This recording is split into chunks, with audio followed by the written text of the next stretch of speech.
Hey guys, welcome back to my channel. It's 3:30 in the morning here, and I was just being called to do a reading like before I went to bed last night, and I was like, no, I'm too tired. And then I've been up for a couple hours. I woke up around 1:30. My ear is bothering me, so I've been listening to binaural, how do you pronounce it? Binaural beats for any physical ailment I have lately, and it's been working wonders. I didn't listen to the whole video though for the ear, but I also do Deepak Chopra's 21-day meditation. Like, I'll just pick a random day and it usually resonates with what's going on. So just kind of want to tap into energies. It is witching hour, so let's see. I take my dog out around this time, and so she was barking and I just fed her a bone, so hopefully she's okay here. All right, I'm gonna do it's witching hour, so I'm gonna do the Everyday Witch Tarot and see what's going on here. What are the energies that are wanting to come through? Okay, we've got a tower moment. We've got a tower moment. We've got the Emperor, okay? So it could be that the masculine is going through a major shift right now. This divine masculine with the tower, that's how I see the Emperor. Things are kind of crumbling down around them, their ideas of like their life and who they are. I feel, it's like a lot of people before this awakening, well, the whole thing is like an unconsciousness, right? So everything they believe to be true, all these subconscious, like blind ways of living are just kind of not really working for them anymore. And they're starting to see that they have to take like a brand new path here, okay? And it does come back to this dynamic with the feminine that they made. Anytime you cross paths with a light being or conscious being or someone who resonates with your soul, it mirrors back to you areas where you're not awakened, where you're not living your true, authentic spiritual journey, okay? And so it all keeps coming back to the feminine and how she awoke this thing. And I think the thing that the masculine gets confused about is that it doesn't look and feel like a regular romantic dynamic where on the outside you have like drinking wine by a sunset and it's beautiful, but this is a lot more deeper of a like psychological journey, okay? And so the masculine doesn't think I'm in love with this feminine, but as he goes on he realizes it's not about romantic love, because that is like a 3D concept. It is about soul resonation and what resonates with their soul, okay? The message I've also been getting lately is that, even if you guys are working through dynamics in your own life or cutting cords or, even if you feel like disconnected from your masculine, as we get more spiritual, it's like it doesn't even matter what your relationship is anymore with anyone on the 3D, because you realize when you're on this spiritual journey, there is no disconnection from people who are your soulmates in this life. And I'm not just talking about romantic soulmates, but anyone that you're walking this path with who has reflected a huge part of you back to yourself. That is a connection that kind of sticks around unless you really don't want it, and you could try to cut cords, or you could just let it be where it was at that time. But I think that the difference with twin flames is that there's always new things to be learning. It's never really like finished, okay? I'm pulling everything reversed, so I'm not taking it. Look at this. We've got the Lovers and the Two of Cups. And I just heard Dream Lover in my head from Bobby Darin. Dream lover, where are you with the love? Oh, so true. It's like this yearning that they have now, because that's the only person that sparks this sense of life in them. You see the cats here looking at each other, and then the cats looking together. And it's like they're yearning for that connection, but they pushed away that connection. Sorry, this box got weird, but I'm feeling very weird right now. But so we've got the Lovers and the Two of Cups staring at them right here, staring at me. And this is very much like, you just can't run from a connection like this. It doesn't matter how much your feelings change or what the situation changes. It's always there, and it's always shining a light on something within them, okay? I also wanted to use this Angel's Tarot, and I don't know if, like, let me know, guys, if your ear is bothering you or if this is like a collective thing or not. I don't want to make assumptions that every physical ailment that I feel is a collective thing, because I do believe in sovereignty here. We've got Ace of Pentacles, which is abundance, okay? So at the end of the day, I think a lot of people are being challenged with choosing the belief that there isn't a scarcity versus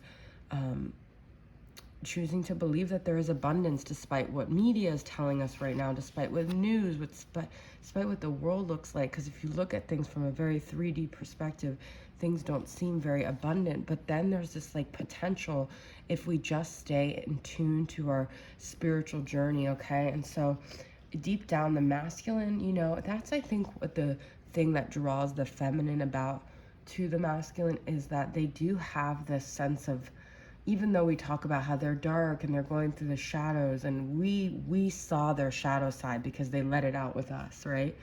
And they do have suffering on a deep level, but there's this also this sense of optimism and hope. And when you think about if you guys could really come together and the magic of the connection, not just each person's solo, but the sparks that happen when you guys finally meet and you let your egos down and you're walking this path hand in hand, when you've had those brief feelings or those brief moments, there is this possibility of like anything could happen. And that's what still lingers here, is that within this connection, because it's so inspiring, anything could happen. Like the Ellie Goulding song, we've got abundance and 10 of cups.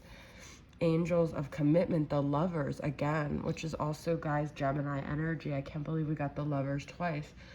So it's kind of like I feel like the masculine is realizing it's only within this connection that they can really find this sense of belief in their life, in their path, in their world. It doesn't mean you have to be in physical union. It just means that they need that, to know that that's still there. And a lot of them may feel like they're losing that, because I feel feminines have really taken a step on their own path and journey.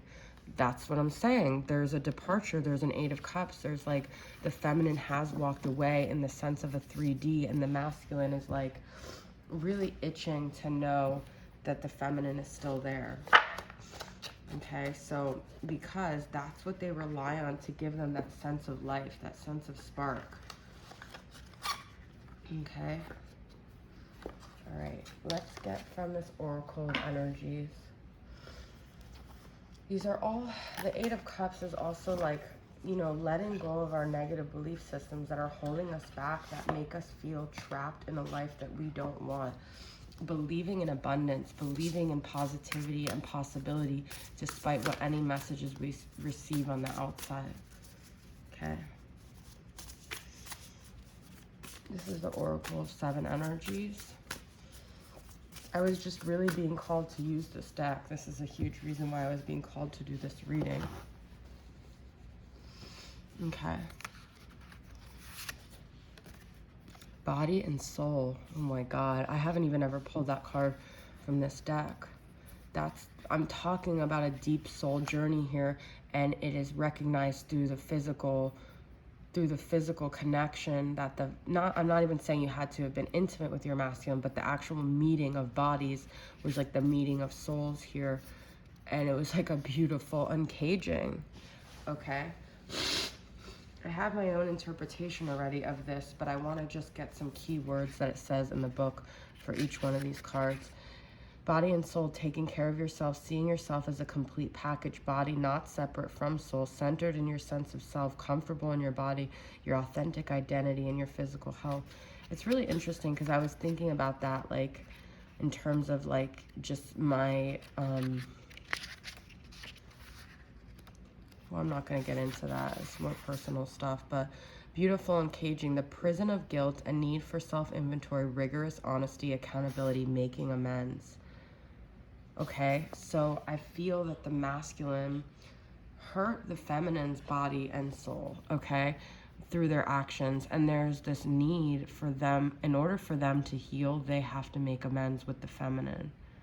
That's what's going on here. This is a really beautiful message. And so that's why we have the lovers. There's a need for for compassion and for love and for forgiveness and for extending that amends in some way. Now, it may not be in this very direct way that you guys are hoping for, but I do believe the masculine has this awareness that that's what needs to happen for this situation to evolve, for them to feel better, for them to really be aligned with their truth and their journey. 19 is 14 and 5, which is 19, which comes out to 20, which is 2, which is partnership, which is 2 of Cups, which is the lovers. The masculine is realizing this is, even though I say all the time this is a solo journey, it's only met through our connections, only met through seeing yourself through the other person. So you have to have these connections in order to propel your solo journey. You can't just be in an isolated vessel with no contact with anyone. There won't be any growth there. All right, so my dog is about to start barking, and you guys can see her reaching out. Hi, Lola. Okay, I don't know why she's so activated. I think because the light's on. She's gonna... Okay, baby. You say hi to the camera? Okay, so that is your guys' reading. I hope it resonated. Thanks for tuning in. I'll see you guys next time. Bye.